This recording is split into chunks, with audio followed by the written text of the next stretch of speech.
Gracias, compañera presidenta, compañeros y compañeras asambleístas. Yo quiero decirle a los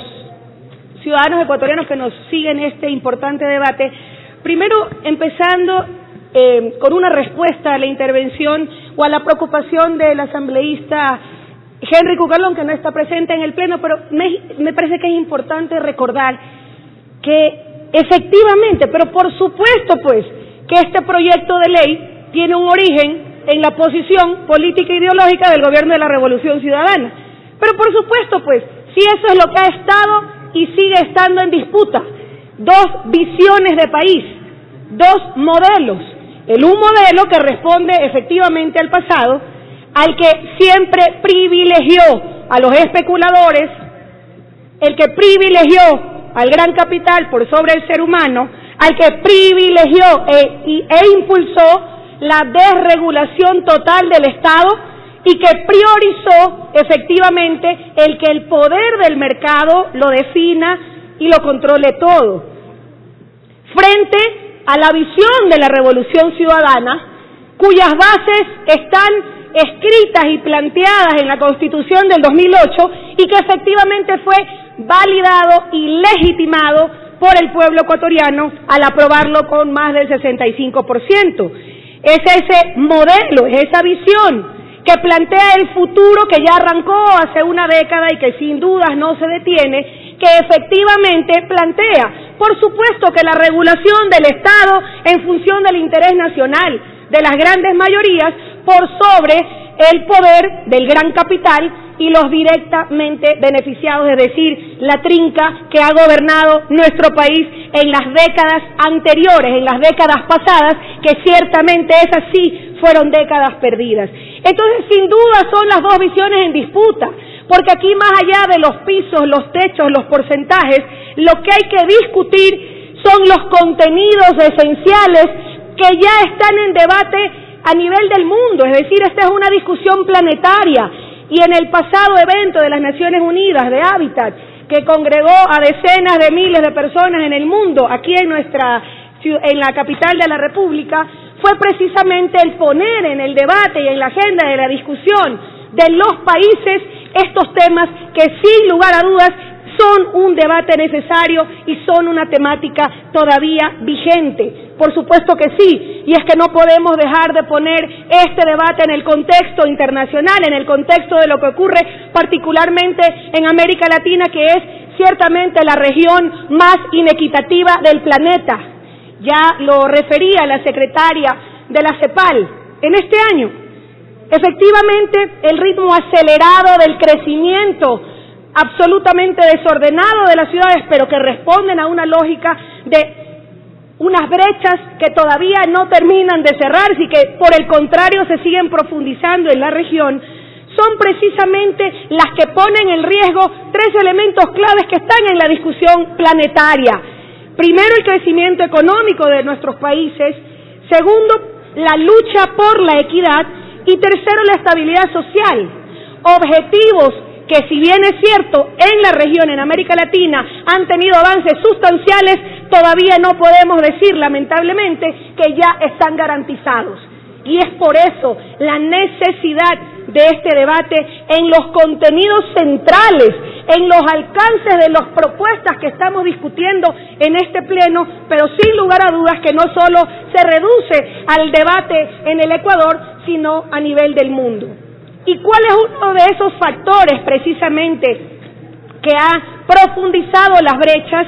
Es sin dudas la característica de esta configuración perversa de un crecimiento, primero de una formación de los centros urbanos y segundo de su expansión y crecimiento, que efectivamente responde a la lógica especulativa del mercado, que es lo que aquí debemos hablar, que es lo que aquí debemos discutir, más allá de algunas posiciones a veces hasta pueriles, porque la verdad es que entre la mofle como personaje humorístico del Ecuador, el alcalde Nebot, que para el asambleísta Torres, con todo respeto, lo define como el alcalde más importante del país, y por otro lado algunos actores políticos que hoy, disputando una candidatura presidencial, que han sido legisladores y otros que han representado precisamente al sector de la banca que toda la vida ha aupado a estas concepciones perversas que van en la línea de más bien profundizar las brechas, a diferencia de lo que todos los ecuatorianos planteamos, que es acortarlas.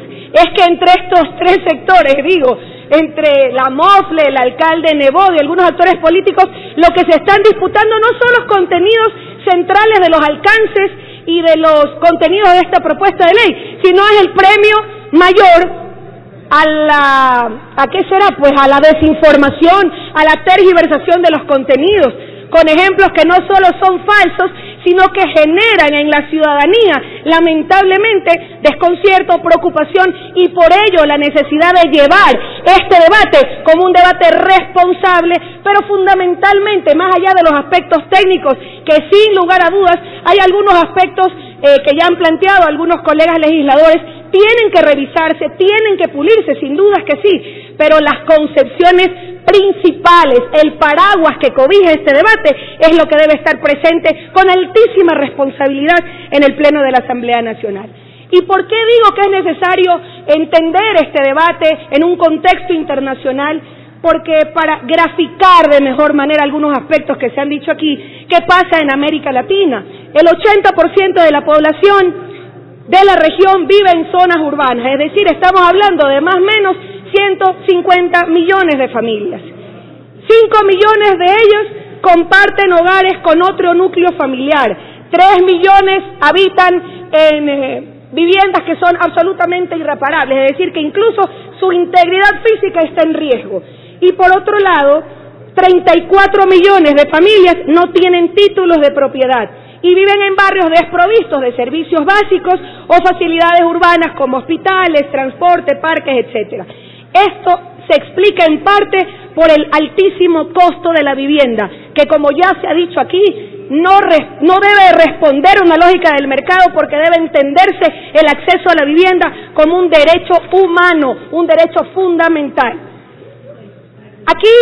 ya refirieron algunos colegas legisladores algunos temas importantes también para el debate, ya aterrizando esta discusión en el contexto nacional. Pero yo quisiera profundizar con un ejemplo que me parece que evidencia qué es lo que pasa con aquello que ya prohíbe la Constitución, y lo refirió el compañero Virgilio Hernández. Sin lugar a dudas, no solo es ilegítimo, sino también es corrupción manejar información privilegiada para que los previos, las tierras que pasan de rural con un plumazo y un visto bueno nada más en los distintos gobiernos autónomos descentralizados a su condición de suelo urbano, sin dudas, y no solo se multiplica por el 4% del valor. Algunos ejemplos puntuales: San Borondón y Daule, queridos cantones de mi provincia, de la provincia del Guayas, en donde ahora están asentados numerosos conjuntos residenciales, urbanizaciones. La tierra tenía una categoría rural. En promedio, 1 hectárea, es decir, 10.000 metros cuadrados, que por lo general se utiliza para la producción agrícola, podría costar entre 3.000 y 5.000 dólares, dependiendo de algunas particularidades precisamente de ese territorio. En la actualidad, cuando ya están urbanizadas, las promotoras de vivienda venden ese mismo metro cuadrado en un promedio de 300 dólares, cuando su precio original era 2, en términos, digamos, en manejando promedios. Entonces estamos hablando que no solo se multiplica incluso por el 4%, es una barbaridad el incremento del costo de la tierra cuando hay el manejo de la información privilegiada y pasa de tierras rurales a tierras urbanas. Y me parece que ahí también es un punto, gracias Presidenta, de discusión ya de aspectos más bien de orden técnicos y metodológicos de los contenidos de la ley, de si valdría la pena. Obviamente, cuando entre en vigencia esta normativa, que es cuando se va a considerar la primera o la segunda venta, es decir, a partir de la entrada en vigencia va a contabilizarse el inicio, es decir, de la primera venta, valdría la pena considerar